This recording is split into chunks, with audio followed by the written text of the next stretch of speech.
kayo masyado nakapag-vlog dahil may mga sakit. Kahapon kami hanggang 6. Thank you. Sarap. Hindi siya matapang. I love you, Piolo. Yun yung isa sa pinaka-difficult adult life lessons na natutunan ko.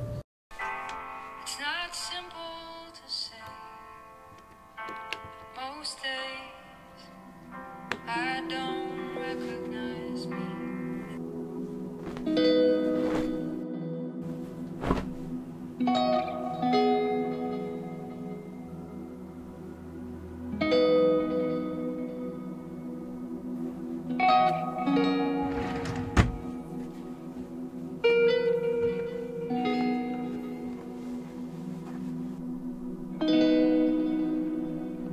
To go quickly turn off the shower after my hair bath. I know I got 20 minutes. For me, about the FPL over the SL3 as a photography camera, let's say train stations, what have you on the tube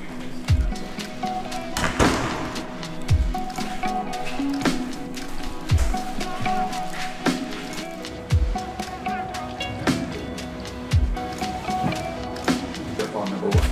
Daddy, I akala ko makakapahinga ako. Yung ba exam niya? Pagod! Hindi ko pa natapos lahat. Oops, my botones. Okay, we're here at Central Festival Chiang Mai.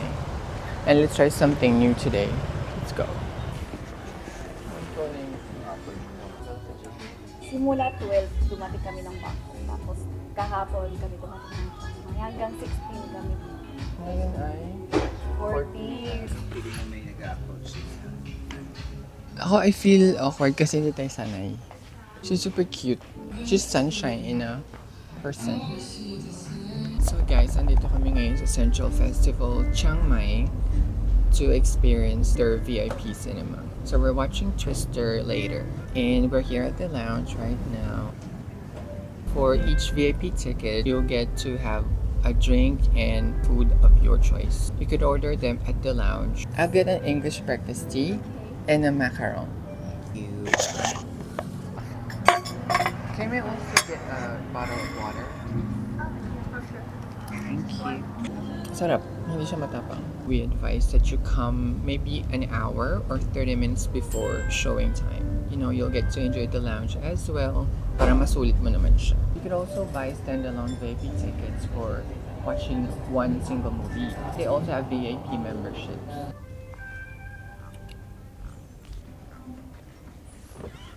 I love you, Piolo. 3, 2, 1, go.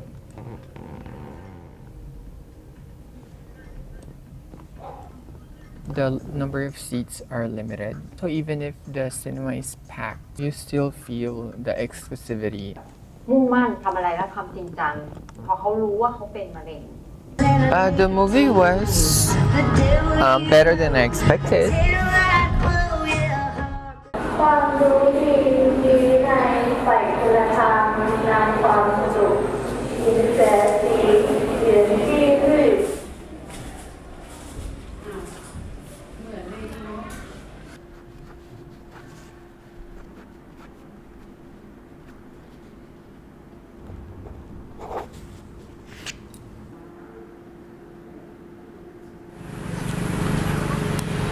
Decided to go home.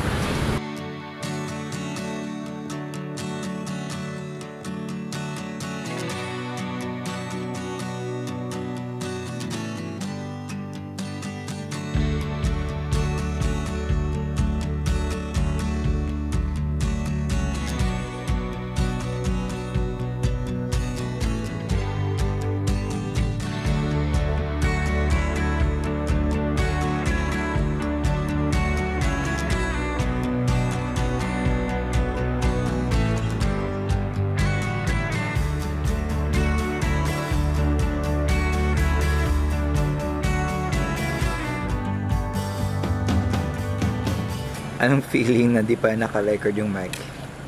Wala lang kasi I was so happy this morning. So wala.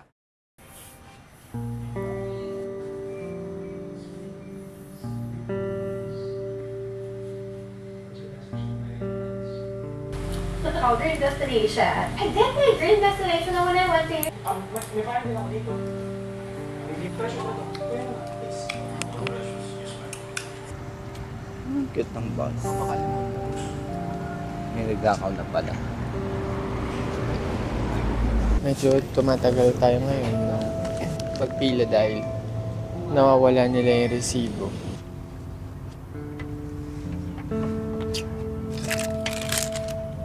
Boran. So ito guys, hindi kayo masyado nakapag-vlog dahil may mga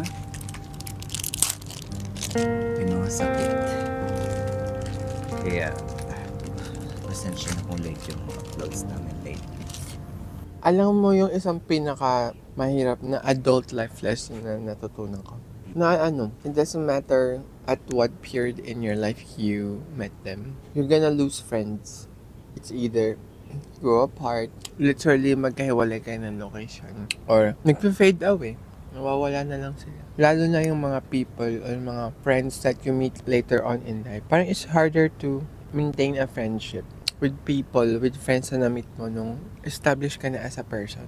Kasi kilala mo na sarili mo. Alam mo na din yung ayaw mo tsaka gusto mo. Madali ka nang mag-jade sa mga tao. Okay, ganito siya. Okay, fine. In that sense, parang may na mag-invest ng feelings sometimes sa isang friendship. Tsaka once na laman mo toxic kang hindi gusto mo agad bitaw. Hindi tulad noon na people pleaser pa tayo ng mga bata tayo na kahit anong gawin nila, tanggap natin yung tao talaga sila. Pero ngayon, dahil ka na, mas kilala mo na yung sarili mo, hindi ka na people pleaser. Tapos mas madali na sa'yo mag-let go. Yun yung isa sa pinaka-difficult adult life lessons na natutunan ko. You're gonna meet people, you're gonna have friends as an adult. Pero hindi na sila pang matagalan. Sagita na lang. Minsan hindi mo man choice eh. Minsan hindi mo choice. Minsan yung circumstances din. Tapos mas malinaw na sa'yo na magkaiba kayo ng gusto. Magkaiba kayo ng klase ng tao. Kasi nga kilala mo na yung sarili mo. Na alam mo na it's bound to fail. Or you're bound to have an argument. So bago pa man dumating doon, inuunahan mo na by not investing as much emotions and time and thought into it. Parang iniiwasan mo ng magka-conflict by not being as much of a friend. Kaso, by avoiding conflict, at the same time, you're avoiding a chance for that friendship to deepen and to grow and to foster. Ako yung growth na na-experience ko was, ayoko nang nagkaka-conflict sa mga tao na iiwasan ko na bago pa man dumating doon. High risk, high reward. Parang ganun. Ngayon, low risk, low reward. When you become an adult, you'll have adult problems then. Tsaka hindi lang ikaw yung adult, lahat ng friends mo adult na din. So, nagkaroon silang sariling mga buhay. May kanya-kanyang priority. Parang kang parent na nag-let go ng anak eh. Parang ganun yung feeling. Kasi hindi mo naman sila pwedeng pigilan, diba? Eh, ganun talaga eh. Wala kang magagawa.